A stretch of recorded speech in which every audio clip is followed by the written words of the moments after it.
श्रीमद् भागवत गीता हिंदुओं का पवित्र ग्रंथ है। इसमें जीवन का पूरा सार बताया गया है। गीता में भगवान कृष्ण के उन उपदेशों का वर्णन है जो उन्होंने महाभारत युद्ध के दौरान अर्जुन को दिए थे। गीता में दिए उपदेश आज भी उतने ही प्रासंगिक हैं और मनुष्य को जीवन जीने की सही राह दिखाते हैं। इसमें ग्रंथ भगवान श्री कृष्ण द्वारा अर्जुन को दिए गए उपदेशों की पूरी श्रृंखला है। गीता में जीवन के अर्थ को विस्तार पूर्वक बहुत खूबसूरत तरीके से समझाया गया है। गीता का अनुसरण करने वाला व्यक्ति जीवन में कभी असफल नहीं होता है। गीता में श्री कृष्ण ने बुद्धिमान व्यक्ति की पहचान बताई है।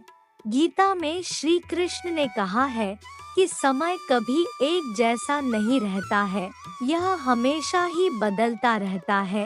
इसलिए हमें कभी भी एक परिस्थिति में नहीं रहना चाहिए। जो लोग दूसरों को बेवजह रुलाते हैं, उन्हें भी आगे चलकर रोना पड़ता है।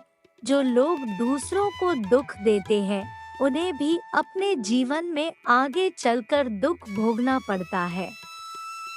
गीता में श्री कृष्ण ने बुद्धिमान व्यक्ति की पहचान बताई है। गीता के अनुसार सबसे समझदार और स्थिर बुद्धि वाला व्यक्ति वही होता है जो सफलता मिलने पर अहंकार में नहीं करता है और विफलता मिलने पर गम में नहीं डूब जाता।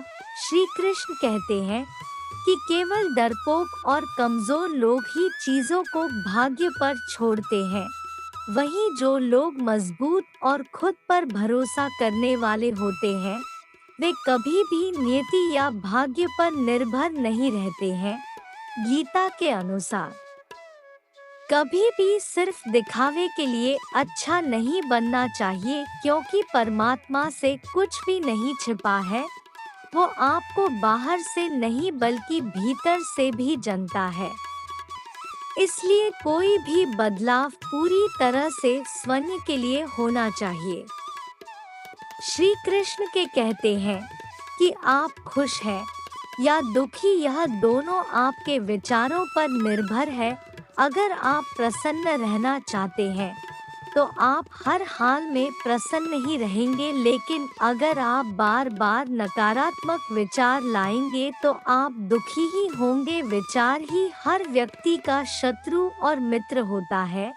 श्री कृष्ण कहते हैं, किसी के साथ चलने से ना तो कोई खुशी मिलती है और ना ही लक्ष्य। इसलिए मनुष्य को सदैव अपने कर्मों पर विश्वास करते हुए अकेले चलते रहना चाहिए।